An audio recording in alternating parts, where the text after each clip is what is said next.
Hare Nama, Hare Nama eva kevalam, Kalo nasteva, nasteva, nasteva gatiranyata.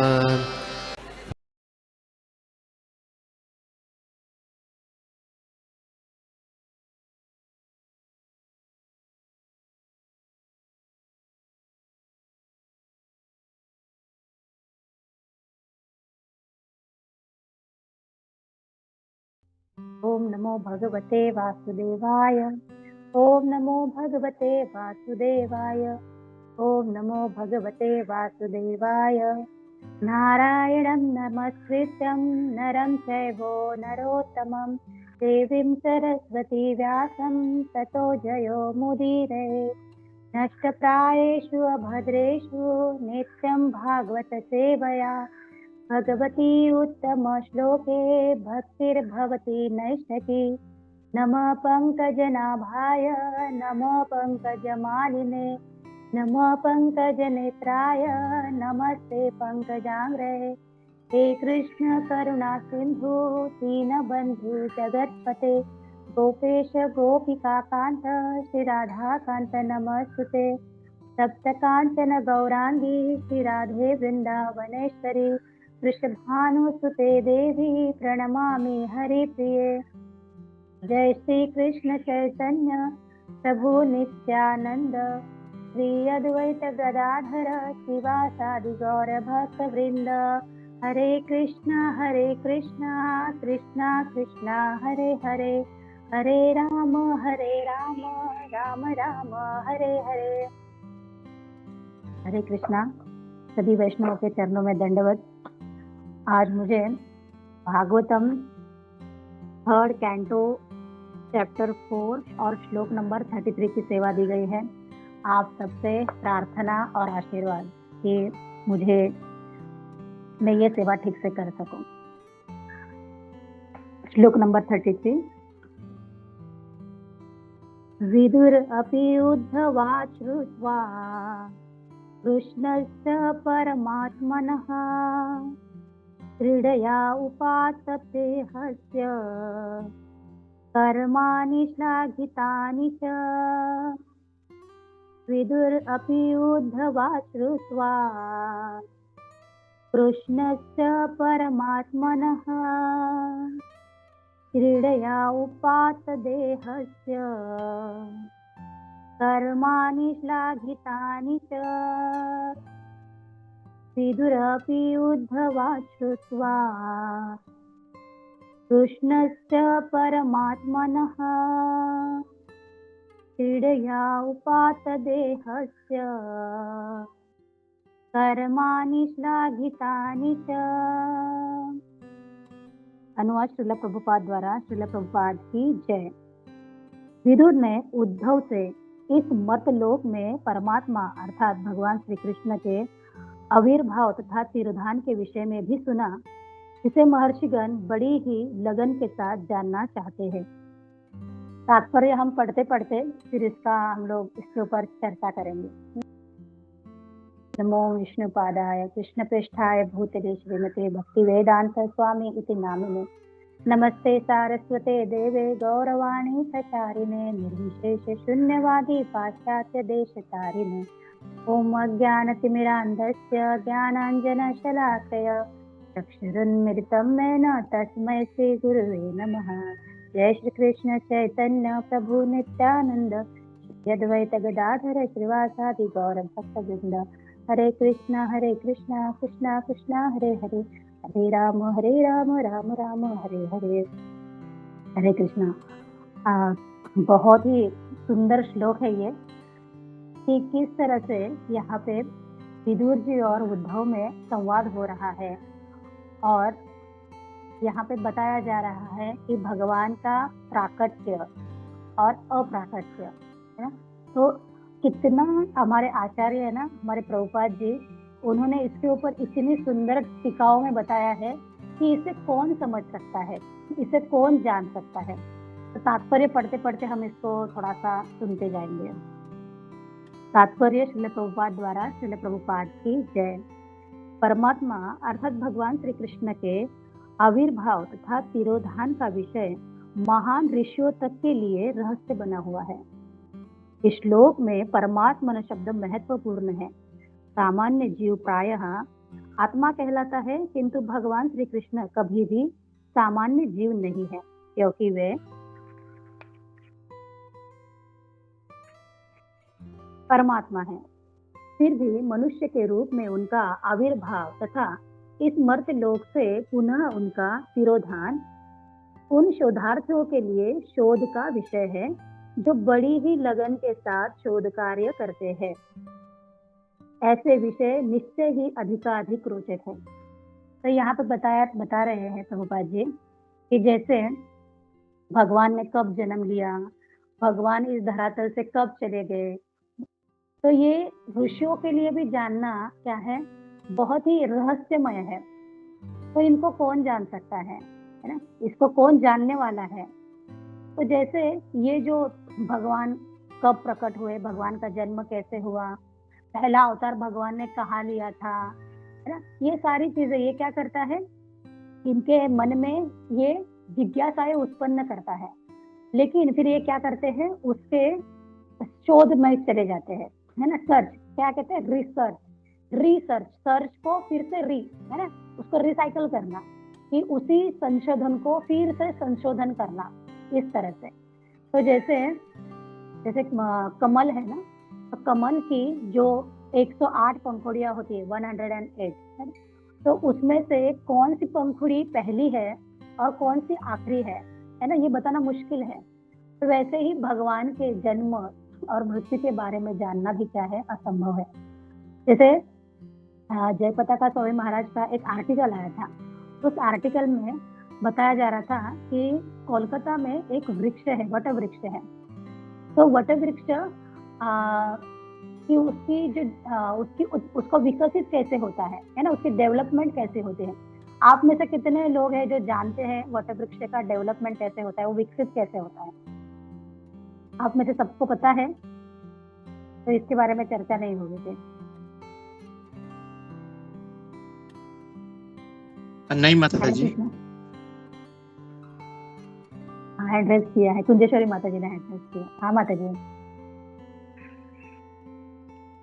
जी माता जी, वो बरगद के पेड़ का जो फल है वो चिड़िया खा लेती है, और वो चिड़िया जब उसकी विष्ठा होती है तो उससे पेड़ निकलता है, नहीं तो नहीं निकलता है।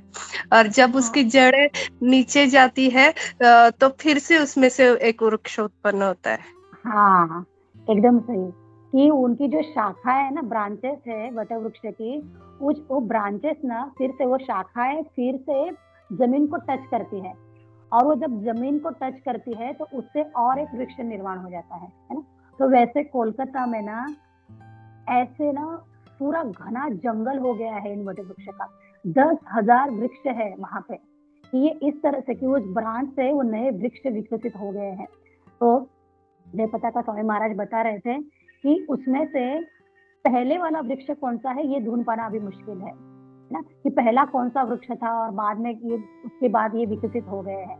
तो वैसे ही ना भगवान की लीलाओं को ना जानना क्या है, बड़ा ही भगवान के जन्म और भगवान के तिरोधान यानी भगवान जब अप्रकट हुए, मृत्यु नहीं कहेंगे क्योंकि भगवान के जन्म और मृत्यु ये हमारी सोच से परे है ना, हम लोग सोच नहीं सकते। तो अप्राकट्य, इसके बारे में यहाँ पे बताया रहे हैं प्रभुपाद जी कि ये हमारे तर्क से परे है, हम इसको तर्क भी नहीं कर सकते हैं। तो आगे क्या बता रहे हैं, आगे पढ़ते हैं।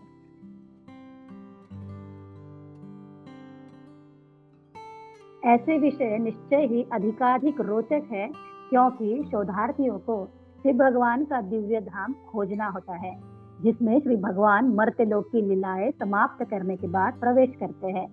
किंतु महान ऋषियों तक को कोई जानकारी नहीं है कि इस भौतिक आकाश के परे आध्यात्मिक आकाश है, जहाँ भगवान श्री कृष्ण अपने संगियों समेत नित्य निवास करते हैं। यद्यपि उसी के साथ साथ वे इस मर्त्य विश्व के सारे ब्रह्मांडों में बारी बारी से अपनी लीलाएं प्रदर्शित करते रहते हैं।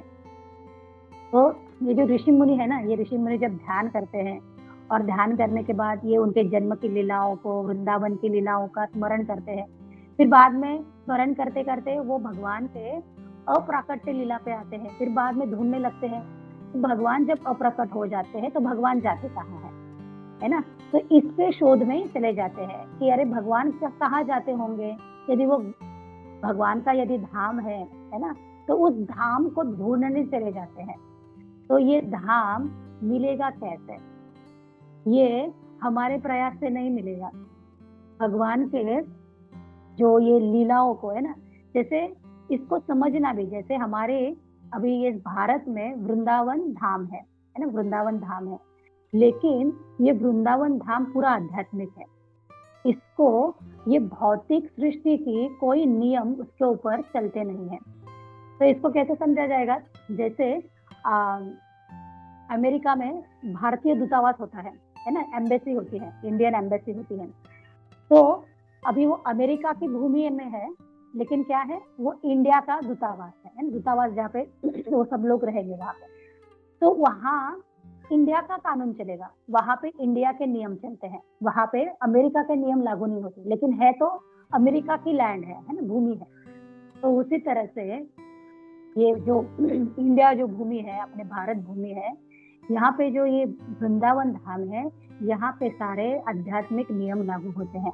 यहाँ पे भौतिक दृष्टि से यदि हम देखने जाए कि ये पत्थर है, ये सुअर है, यहाँ पे ये यहाँ पे सब कीचड़ है ना, तो क्या है, ये हमारी दोषपूर्ण आंखों से हम देखते हैं।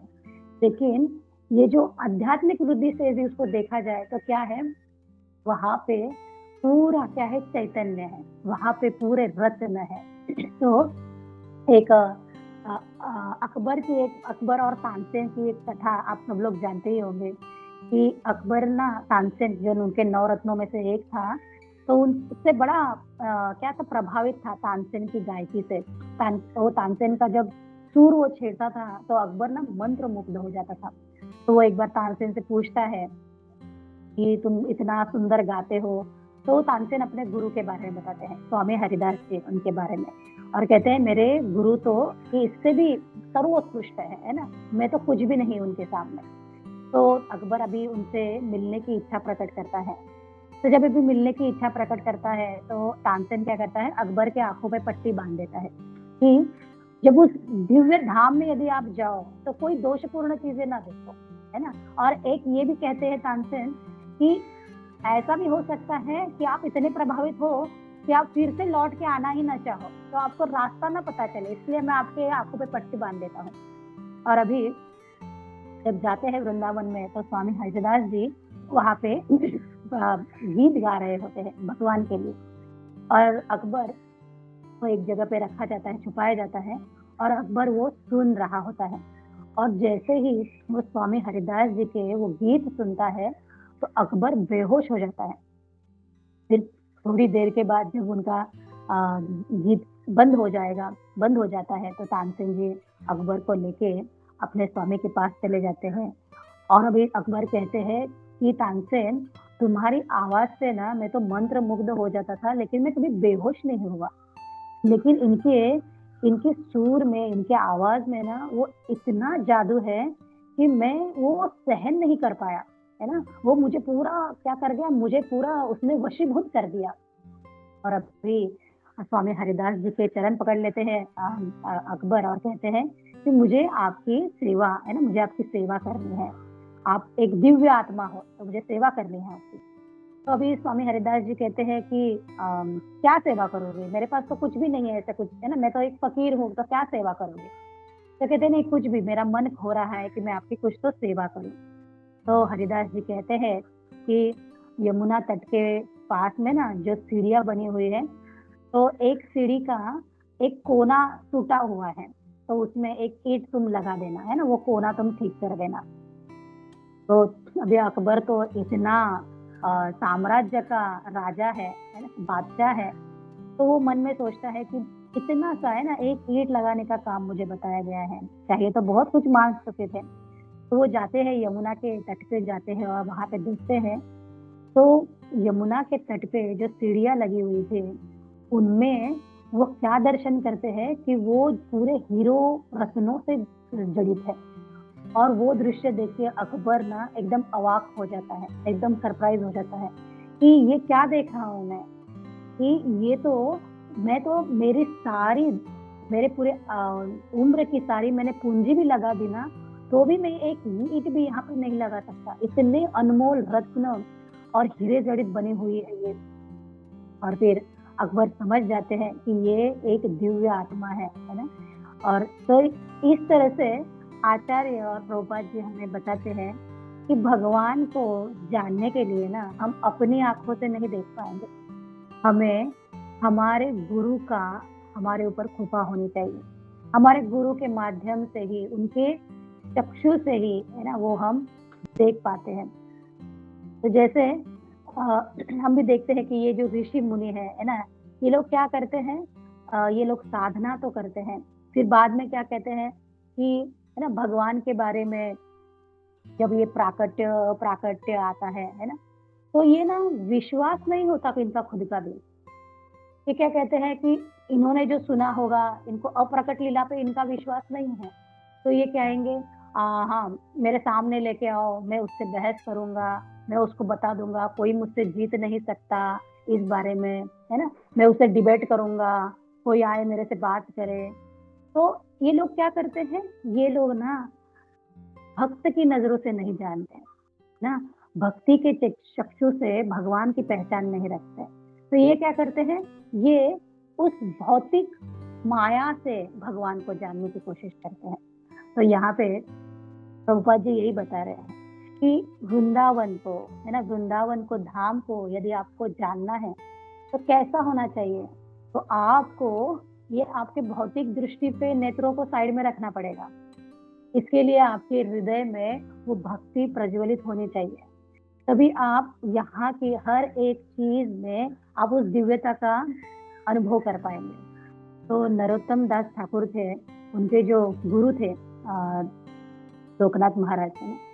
तो लोकनाथ महाराज एक बार नरोत्तम दास ठाकुर को कहते हैं कि यहाँ की जो ये व्रजरज है ना, ये व्रजरज से यदि मैं मल भी त्याग दूं और मैं यदि इस व्रजरज से मेरे हाथ भी साफ कर लूं तो मेरे हाथ साफ हो जाएंगे।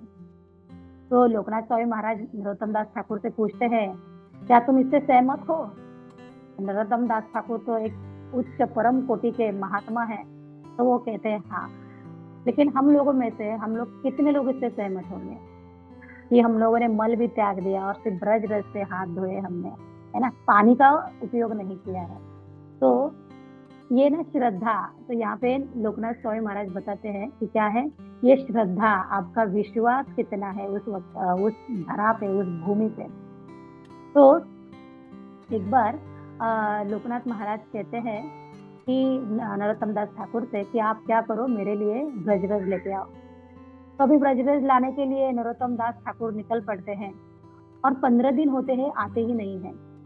और 15 दिन के बाद वो आते हैं तो उनके गुरु पूछते हैं उनसे कि अरे इतना समय तुमने लगा दिया ये ब्रजरज लाने के लिए? तो अभी नरोत्तम दास ठाकुर कहते हैं कि मैं पूरे वृंदावन में घूमता रहा, है ना, वृंदावन की गली गली में गया मैं, मुझे हर जगह पे ना हीरे मोती सारे रत्न ही दिखे, मुझे कहीं पर भी रज नहीं दिखे।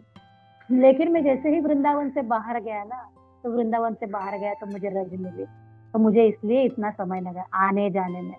तो देखिए एक भक्त है ना, भक्त वृंदावन को दिव्य दृष्टि से ही देखता है ना, उसकी दृष्टि दिव्य ही होती है वृंदावन में जाएंगे। तो हमें भक्तों के हृदय से जाना पड़ेगा, है ना, वृंदावन में प्रवेश ऐसे करेंगे तो वो शायद वो दिव्यता हमारे हृदय को छू नहीं पाएंगे, लेकिन किसी भक्त का हाथ पकड़ के जाएंगे ना, उसके हृदय में प्रवेश करके जाएंगे, तो वो दिव्यता हमें भी छू जाएगी। तो नरोत्तम दास ठाकुर का जो एक भजन है, तो हम आज थोड़ा सा उसके ऊपर भी गाएंगे उस भजन को, इसी संदर्भ में है कि किस तरह से धाम का दर्शन होना चाहिए। वो थोड़ा सा गाते गाते हम उसके बारे में ये करेंगे। वृंदावन रम्य स्थान दिव्य चिंतामणि धाम, रतन मंदिर मनोहर वृंदावनारम्भस्थान दिव्य चिंतामणि धाम रतन मंदिर मनोहर। तो नरोत्तम दास ठाकुर कहते हैं वृंदावन वो रम्य स्थान है, वो कैसा है, सब जगह से रत्नों से हीरो से चवा हीरो से मंडित है ना। हर जगह पे, जैसे उन्होंने खुद ही देखा है वहां पे कि उनको सब जगह पे क्या दिख रहे हैं, सब जगह पे हीरे रत्न माणिक, सब जगह पे उनको वो रज रज में, वो कण कण में वो इसी दिव्य रत्नों को अनुभव कर पा रहे हैं। आगे कहते हैं आवृत कालंदी नीरे राजहंस किली करे काहे शोभे कनक कमल। अभी कहते हैं कि वहां पे क्या है, आवृत्ते कालिंदी नीरे राजहंस केली करे, कि वहां पे जो कालिंदी सरोवर में है तो वहां पे क्या है, राजहंस है ना। राजहंस क्या कर रहे हैं, वहां पे क्रीड़ा कर रहे हैं, और वहां पे एक क्या है, स्वर्ण कमल है। स्वर्ण ऐसे सोने का है ना, पूरे सोने का एक बहुत बड़ा कमल है। अभी वृंदावन का दर्शन कैसे होना चाहिए, जब हम वृंदावन के बारे में स्मरण करेंगे तो किस तरह से स्मरण होना चाहिए कि वो वृंदावन एक पूर्ण स्वर्ण कमल के जैसे है ना। काहे काहे शोभे कनक कमल, कि वो सोने के कमल जैसा है। आगे कहते हैं सार मध्य हेमापीठ अष्टदले वीक्षित अष्टदले प्रधान नायिका। तो उसमें क्या है, एक हेमापीठ है, उसमें एक स्वर्ण का रत्नों का सिंहासन है ना, और वो जो कमल है उसके कैसे है, 8 पंखुड़ियों से वो सिंहासन जो है, वो रत्न सिंहासन 8 पंखुड़ियों से वेष्टित है। उसके इर्द गिर्द वो 8 पंखुड़ियां है। तो ये 8 पंखुड़ियों पे वो अष्ट सखिया विराजमान है, और वो अष्ट सखिया क्या कर रही है, कोई झामर है ना, कोई पंखा कर रही है, कोई बाजा बजा रही है, कोई और सब लोग अलग अलग सेवाएं कर रहे हैं है ना, राधा रानी के लिए, कृष्ण के लिए। और इस बीच में एक रत्न जड़ित सिंहासन है, और इस रत्न जड़ित सिंहासन पे राधा और कृष्ण दोनों क्या है, विराजमान हुए हैं है ना। कितना सुंदर दृश्य है ना, कि सोने का पूरा एक सोने का कमल है, बीचों बीच राधा और कृष्ण बैठे हुए हैं, और वो 8 पंखुड़ियों पे अलग अलग जो नायिकाएं हैं वो क्या कर रही है, सखिया है, वो भगवान की और राधा रानी की सेवा में लगी हुई है। आगे कहते हैं वो रूप लावण्य राशि हमें पड़ी से खासी हास्य परिहास्य संभाषणे। तो अभी ये जो सारी सखियां खड़ी है वहां पे, ये जो सेवा कर रही है, तो वो क्या कर रही है, वो ना एक दूसरे से हंसते हुए, एक दूसरे की चेष्टा करते हुए बातें कर रही है, छेड़ रही है राधा रानी को, कृष्ण को। और क्या हो रहा है, वो जो पूरा वातावरण है ना, वो पूरा वातावरण ना पूरा ऐसे प्रसन्नमय हो चुका है, वो वातावरण पूरा उल्लसित हो चुका है, कि ये पूरा ऐसे हो रहा है कि जैसे ये अवसर जो है ना, पूरे वहां पे सारे ऋतु अभी एकत्रित हो चुके हैं, और सभी ऋतु ये मिलके क्या कर रहे हैं, उत्सव मना रहे हैं है ना। इस तरह से वो वातावरण को पूरा उल्लासित हो चुका है वहां पे। आगे नरोत्तम दास जी कहते हैं नरोत्तम दास कहे नित्य लीला सुखमय सदाए स्फुरित मोरा माना। नरोत्तम दास ठाकुर कहते हैं कि ये नित्य लीला है ना। यहाँ पे तो ना वृंदावन में ये नित्य होते रहते। तो ये वृंदावन में ये सारी लीलाएं नित्य हुआ करती है। तो ये सारी ये नित्य लीलाएं क्या है, मेरे हृदय में क्या होती रहे, ऐसे ही मेरे मन में ये स्फुरित होती रहे। तो ये मेरे मन में कैसे स्फुरित होगी? तो यहाँ पे नरोत्तम दास ठाकुर कहते भी हैं कि ये कब होगा, जब मेरे गुरु की कृपा होगी, जब मेरे गुरु चाहेंगे कि मुझ में वो दिव्य ज्ञान आ जाए, कि मैं मेरी इन भौतिक नजरों से उस दिव्य दृष्टि को देने वाले कौन है, तो वो मेरे गुरु है। जब मैं मेरे गुरु की सेवा करूंगा तो वो गुरु कृपावश मुझको वो उनके हृदय का कृष्ण मेरे हृदय में ट्रांसफर करेंगे। मैं वो दिव्य दृष्टि से ये सारे आध्यात्मिक धाम का दर्शन कर पाऊंगा। जैसे प्रभुपाद जी यहाँ पे बताते हैं कि किस तरह से हमें वृंदावन का दर्शन करना होगा। प्रभुपाद जी के जो फॉरेन के शिष्य थे, तो उनमें से यमुना माता जी का प्रभुपाद बहुत उल्लेख करते हैं। यमुना माता जी ना प्रभुपाद को बहुत प्रिय थे। प्रभुपाद ना उनकी सेवा से में इतना आकर्षित हो चुके थे ना कि यमुना माता जी गुरु के सेवा के लिए ना पूरा सरेंडर हो चुकी थी वो, कि गुरु के लिए ना कुछ भी करेंगे। तो एक बार क्या होता है, ट्रेन से प्रवास हो रहा था और अभी प्रभुपाद जी के प्रसाद का वक्त हो रहा था, समय हो रहा था। तो यमुना माता जी ने देखा कि ये प्रसाद ना ठंडा हो गया है ना। प्रभुपाद जी को खिचड़ी लाए थे वो, और अभी वो ठंडी हो चुकी है। तो यमुना माता जी के मन में आया कि नहीं, मैं प्रभुपाद जी को तो ठंडी खिचड़ी तो नहीं खिलाऊंगी, है ना, मुझे ये गर्म करनी है। तो ट्रेन के पैंट्री में चली गई और पैंट्री में जाके उन्होंने रिक्वेस्ट करी कि आप ना मुझे ये खिचड़ी गर्म करनी है, हम हमारे गुरु है और वो गुरु को ऐसे हम सर्व नहीं करेंगे ना, ऐसे ठंडी खिचड़ी सर्व नहीं करेंगे, तो प्लीज आप मुझे आपकी रसोई मुझे यूज करने दीजिए। लेकिन पैंट्री वालों ने मना कर दिया। उन्होंने कहा नहीं, ये हमारे रूल में नहीं है, हम ऐसे किसी को भी अलाउड नहीं करते ये सब करने के लिए। तो यमुना माता जी ने पहले तो बहुत रिक्वेस्ट करी, उनको बताया कैसे हमारे आध्यात्मिक गुरु है, फिर उनकी उम्र भी हो चुकी है तो उनको सेहत के लिए ऐसा अच्छा नहीं है, तो कोई लेकिन माने नहीं। तो अभी यमुना माता जी ने क्या किया, वो जो ट्रेन का दरवाजा था वो दरवाजा खोला और उन्होंने कहा कि यदि आपने मुझे ये करने नहीं दिया तो मैं क्या करूंगी, मैं यहाँ से जंप करूंगी, मैं अपनी जान दे दूंगी, लेकिन मेरे गुरु को मैं ऐसी बासी ठंडी हुई खिचड़ी नहीं मैं खिलाऊंगी।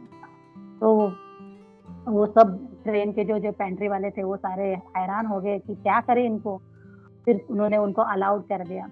और अभी यमुना माता जी वो गरम गरम खिचड़ी लेके जो प्रभुपाद जी के पास आई ना लेके, तो प्रभुपाद जी ना बहुत हंसने लगे, मुस्कुराने लगे, क्योंकि उनको ये यकीन था कि ये यमुना माता ने ना कुछ तो करके ही ये लाई होगी, ऐसे तो इसको इजीली ये मिला नहीं होगा। और अभी एक दिन क्या होता है, जैसे प्रभुपाद जी तो प्रचार के लिए इस कंट्री से उस कंट्री जाया करते थे, तो यमुना माता जी ने जॉर्ज हरिसन के साथ मिलके ना एक कीर्तन रिकॉर्ड करके रखा था, और उसमें वो जो कैसेट थी वो कैसेट प्रभुपाद जी को भेज दी थी। और प्रभुपाद जी जिस कंट्री में थे उस समय क्या हो रहा था, दर्शन आरती शुरू होने वाली थी। और अभी वो एक डिवोटी आया और डिवोटी ने कहा कि यमुना माता जी ने ये रिकॉर्ड आपके लिए भेजा है।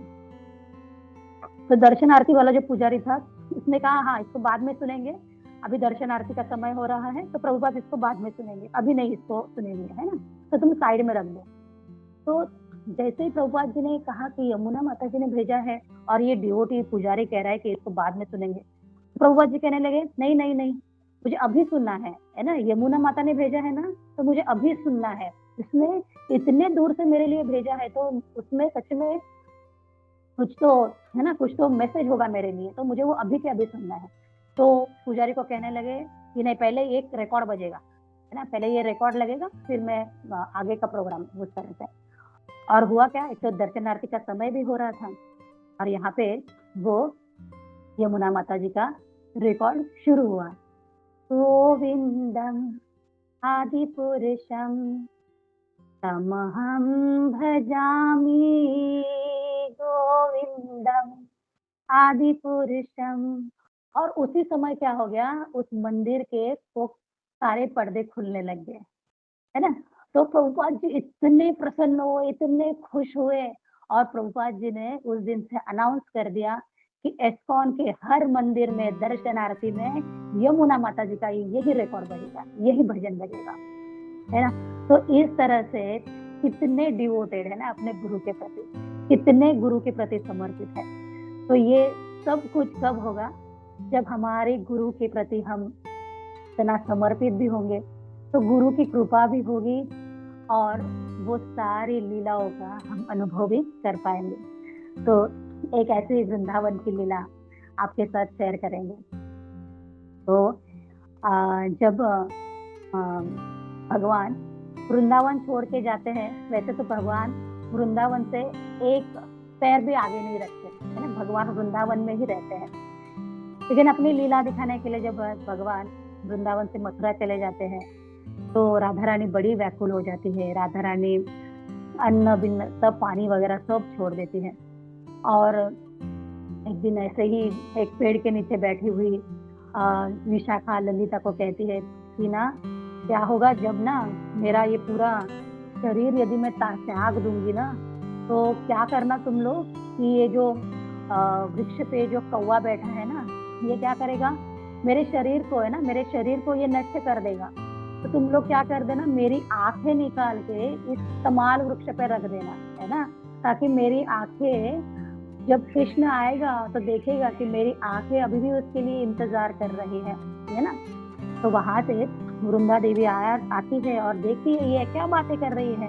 तो वृंदा देवी कहती है कि इतनी पीड़ा सहन कर रही हो, है ना, और उस कृष्ण को तुम्हारे तो कुछ भी परवाह नहीं है, वो तो वहां पे जाके बस गया है, तुम्हारा तो हालचाल भी नहीं पूछ रहा है।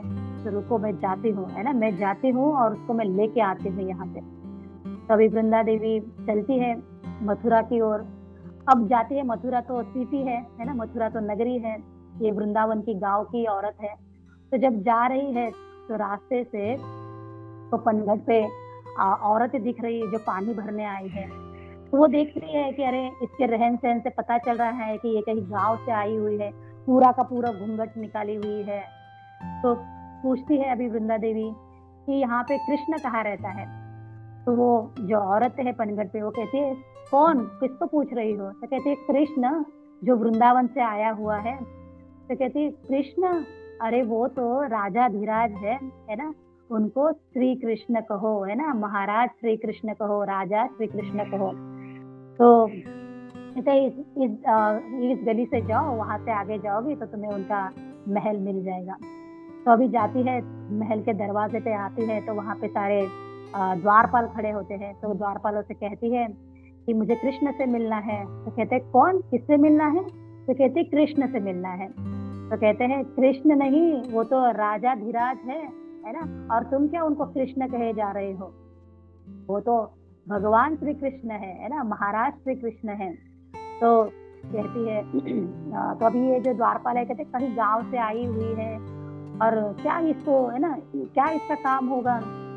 तो ये उसको वहां पे रुकवा के रखते हैं। तो अभी जो वृंदा देवी है, वृंदा देवी कहती है कि यदि आप लोगों ने मुझे उससे मिलने नहीं दिया ना, तो मेरे पास ऐसी तरकीब है ना कि आपका जो राजा है ना, वो राजा दौड़ के आएगा मेरे पास, है ना।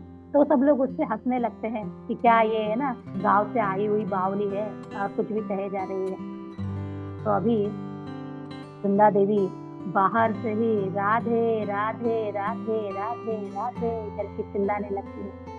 और जैसे ही कृष्ण ये राधे राधे सुनते हैं तो कृष्ण तुरंत ही, है ना, तुरंत ही दौड़ के आते हैं। कौन है इस मथुरा नगरी में, कौन है मथुरा नगरी में जो मेरे राधे का नाम ले रखा है।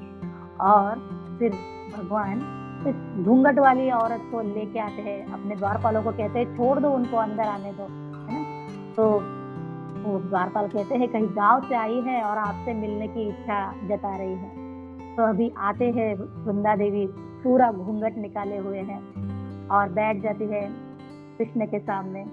और कृष्ण पूछते हो कि कहाँ से आई हो, आने का क्या प्रयोजन है, क्या नाम है तुम्हारा? तो अभी वृंदा देवी कहती है, नाम तो मुझे ना याद ही नहीं मेरा, कैसी नगरी है पता नहीं है तुम्हारी, है ना। यहाँ पे आने के बाद ना हम अपना नाम गांव सब कुछ भूल जाते हैं। हमें तो ना हमारा है ना, हमारा पिछला हमें कुछ याद ही नहीं रहता। ये कुछ नगरी का ही ये कोई दोष है कि यहाँ पे ना सब कुछ हम भूल जाते हैं। तो अभी कृष्ण को थोड़ा सा एकदम से मन में आ जाता है कि ये कुछ मेरे लिए तो नहीं बोल रही है कि हम सब कि भूल जाते हैं इस नगरी में आने के बाद।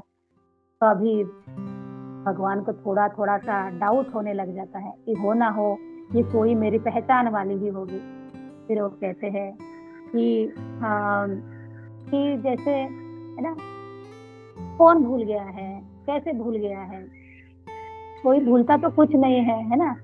तो अभी पूछते हैं, ये कहती है तुम्हारा, पूछते हैं उससे कि तुम्हारा क्या काम था यहाँ पे, तुम यहाँ पे किस प्रयोजन से आई हो? तो कहती है अभी वृंदा देवी कि ना हमने ना एक तोता पाला था, और वो तोता ना क्या किया, उसने हमारे यहाँ पे खाया पिया, हमारे साथ खेला, बड़ा हो गया, है ना, हमारे साथ सारी लीलाएं रची, और अभी क्या हो गया, वो तोता ना उड़ के यहाँ पे आ गया है, और यहाँ पे आने के बाद अभी वो लौट के आ ही नहीं रहा है। तो अभी भगवान को थोड़ा सा हिंट मिल जाती है।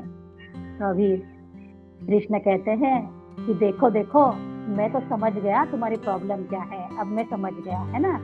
लेकिन देखो कैसा है ना कि ये जो पंछी है, हवा है, पानी है ना, इसके ऊपर ना हमारा कोई कंट्रोल नहीं है, इस पे कोई बाउंड्री लिमिट नहीं है ना। हवा इस कंट्री से उस कंट्री भी जाएगी, इस नगरी से उस नगरी जाएगी, है ना। पानी भी इस नगरी से उस नगरी में बहता जाएगा, पंछी भी इस नगरी से उस नगरी में आते जाते रहेंगे। तो इस पे तो किसी का कंट्रोल है नहीं, है ना, इस पे तो किसी का दबाव तो हो ही नहीं सकता। तो अभी वृंदा देवी एकदम क्रोध में आती है और कृष्ण का कान पकड़ लेती है और कहती है, अच्छा किसी का कंट्रोल नहीं रहता, किसी का कोई प्रभाव नहीं होता, है ना। ऐसे करके अपना जो घूंघट हटा देती है। तो कृष्ण और वृंदा देवी बहुत रोने भी लगते हैं, हंसने भी लगते हैं, है ना। तो ऐसी वृंदावन की लीलाएं है, इन लीलाओं का हमें भी नित्य बार बार स्मरण होता रहे। तो बस यहीं पे मैं अपनी वाणी को विराम दूंगी। मेरे से जो भी त्रुटियां हुई होगी उसके लिए प्लीज मुझे क्षमा करें। हरे कृष्णा, दंडवत प्रणाम सभी को।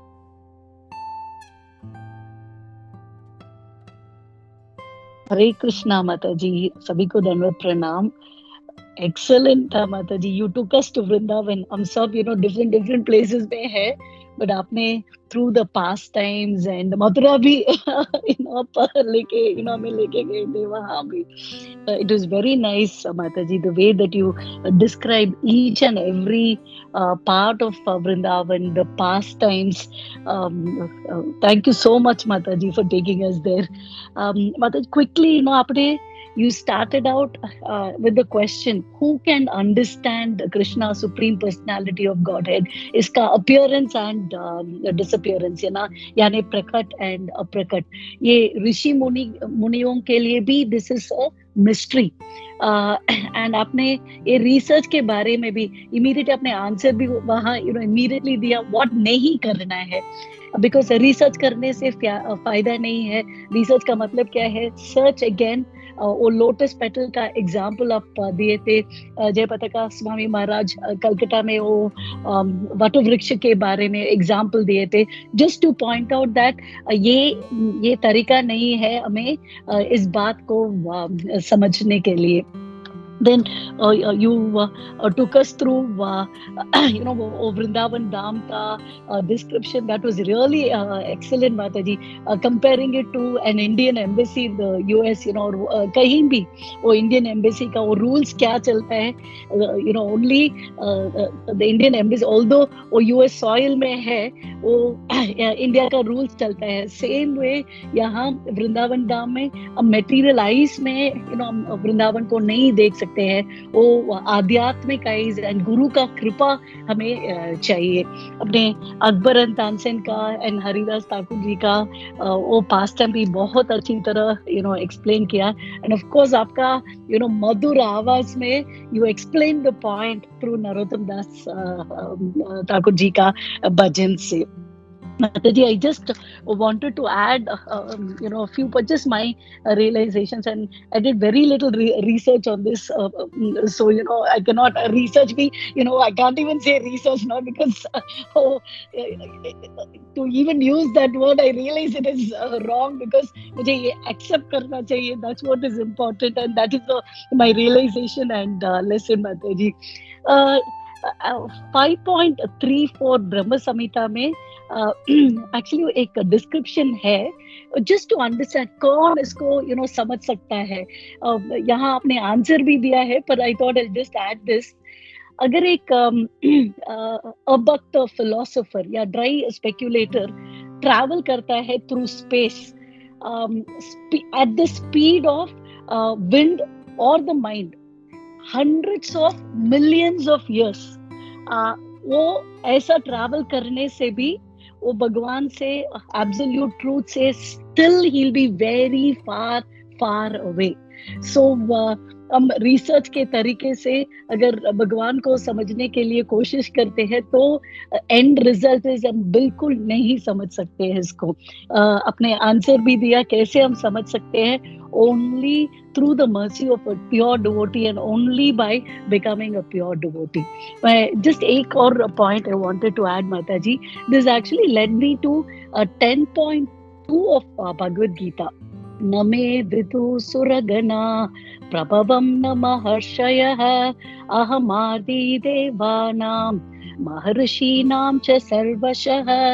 So यहाँ अनुवाद में it is mentioned that I just read that neither the hosts of demigods nor the great sages know my origin or opulences, for in every respect I am the source of demigods and sages. So ये sages and demigods भी भगवान से ही आते हैं, भगवान ही उसका source है. Then how is it possible for them to understand God when He is, the cause of all causes? He is the source of everything. So इसलिए प्रभुपाद जी end में he just points out by saying कैसे हमें ये समझना है, gives us a solution. He says no one else can understand Him. So even great sages agree. What is Atma? What is the Supreme? It is He whom we have to worship. So Bhakti Marg से ही हम भगवान को समझ सकते हैं. Not with any kind of research. Research है तो it is a reinventing the wheel. इसका फायदा भी नहीं है. हरे कृष्णा माता जी, धन्यवाद प्रणाम. Thank you. हरे कृष्णा, धन्यवाद प्रणाम माता जी. माता जी आपका श्रुति फल या श्रवण इतना स्ट्रांग है ना माता जी. आपने एक ही इसमें, मैंने तो बस एक ही बार आप सुन रहे हैं, लेकिन इतना आपने उसको अच्छे से एक एक लाइन टू लाइन आप बता रहे हैं माता जी. बहुत सुंदर, बहुत इम्प्रेस हो गई मैं तो आपसे, इतना सुंदरता से आप बता रहे हैं. और जैसे अभी लास्ट में आपने जो ऐड किया ना माता जी, तो चैतन्य चरितामृत में वो एक श्लोक आता है कि नित्यो नित्यानाम चेतन चेतना नाम, है ना, एको बहुनान यो विदधाति कामान. वो चैतन्य महाप्रभु कहते हैं नित्यो नित्यानाम, कि आत्मा और परमात्मा, जीव और भगवान, हम क्या है, नित्य है, शाश्वत है. हम दोनों भी शाश्वत है, हमारी आत्मा भी शाश्वत है, भगवान भी शाश्वत है. चेतन चेतना नाम तो क्या है, हम ज्ञान में है, दोनों भी ज्ञान में है. एको बहुनाम यो, लेकिन दोनों में फर्क है. यहाँ पे चैतन्य महाप्रभु कहते हैं लेकिन दोनों में फर्क है. क्या है, विदधाति कामान, कि ये सब कुछ जो है ना वो भगवान से आया हुआ है ना. हम भी भगवान से आए हुए हैं. हम भगवान सभी को जन्म दे सकते हैं, लेकिन हम जन्म नहीं दे सकते. माता जी बहुत सुंदर पॉइंट आपने ऐड किया. थैंक यू माता ji, thank you so much. Thank you माता जी, धन्यवाद प्रणाम. हरे कृष्णा माता जी, धन्यवाद प्रणाम. या थैंक यू सो मच माता ji for giving us nice lecture. माता जी बहुत अच्छे से आपने क्लास प्रेजेंट किया माता जी. एंड आई थिंक जैसे अभी वैजी माता जी ने मैं कहा, देयर आर बहुत सारे टॉपिक्स कवर किए प्रभुपाद जी के पर्पट में. जैसे कि मतलब हम भगवान को डायरेक्टली नहीं देख पाएंगे, दैट यू कवर्ड, बहुत अच्छे से आपने माता जी वो कवर किया। इन दैट आपने बहुत सारे कथाएं सुनाए माता जी, वो अकबर का कथा, फिर जैसे प्रभुपाद जी का जो लीला है वो पास्ट टाइम्स आपने सुनाया। देन एट द एंड आपने जो वृंदावन की जो लीला सुनाई माता ji, that was also very nice, बहुत अच्छे से आपने सुनाया माता जी।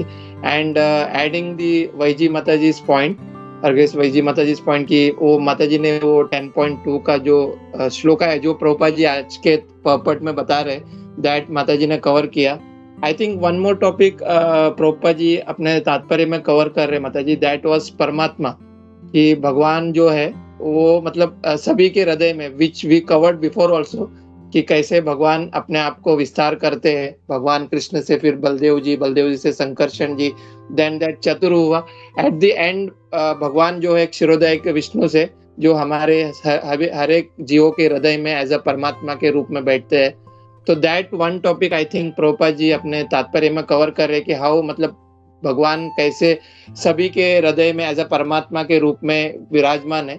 तो वो एक प्रभुपाद जी अपने तात्पर्य में वो एक टॉपिक कवर कर रहे माता ji. So that overall I think पूरा टॉपिक कवर हुआ है आज के प्रभुपाद जी के पॉपट में। And thank you so much माता ji for once again giving a nice class माता ji with all the super that pastimes माता ji. Thank you so much माता जी। हरे कृष्ण। हरे कृष्णा, दंडवत प्रणाम प्रभु जी।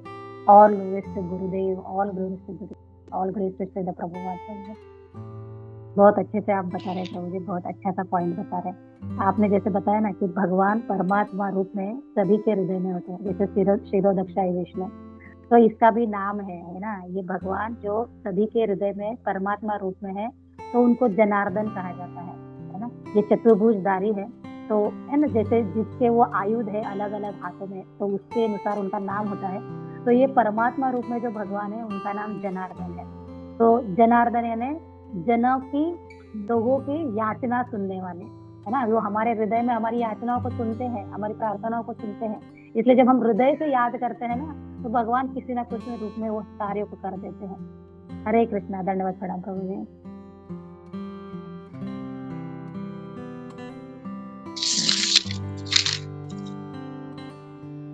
हरे कृष्णा माता जी, दंड प्रणाम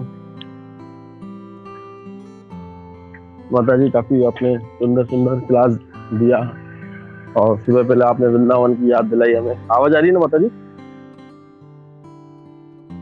ओके, थैंक यू माता जी। और आपने जो वृंदा देवी की जो स्टोरी बताई वो काफी अच्छी स्टोरी थी और प्रचार में काफी अच्छे से हम इसको हेल्प ले सकते हैं इसकी।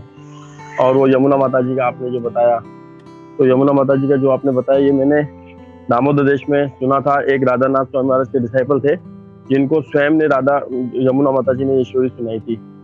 तो माता जी, यमुना माता जी बता रही थी उनको, जो शिष्य सुन रहे थे, जो कि मैं एक मजाक नहीं कर रही थी ट्रेन वाले से, कि मैं केवल उनको धमकी नहीं दे रही थी कि मैं कूद जाऊंगी ट्रेन से। मैं कूद ही जाती उस दिन, तो मैं उस दिन मैं कूद ही जाती अगर वो मुझे उस चीज का अवसर नहीं देते तो। और फिर जब मैं अंदर गई पेंट्री कार में, तो वहाँ पे जो मुझे बर्तन दिया गया वो बर्तन इतना गंदा था, उसमें काली काली परत ऐसे जमी थी, कम से कम भी 15 से 20 मिनट, आधा घंटा तो हमको उसको साफ करने में लग गया। तो काफी अच्छा आपने बताया और मुझे याद भी आया उस चीज का। थैंक यू माता जी। हरे कृष्णा माता जी। हरे कृष्ण प्रभु जी, दंडवत प्रणाम प्रभु जी। सच में आपने भी अभी बोला तो मुझे एकदम रोंगटे खड़े हुए कि साक्षात आपने उनसे सुना जिनसे यमुना माता जी ने डायरेक्टली बताया था प्रभु जी। हरे कृष्णा, दंडवत प्रणाम प्रभु जी।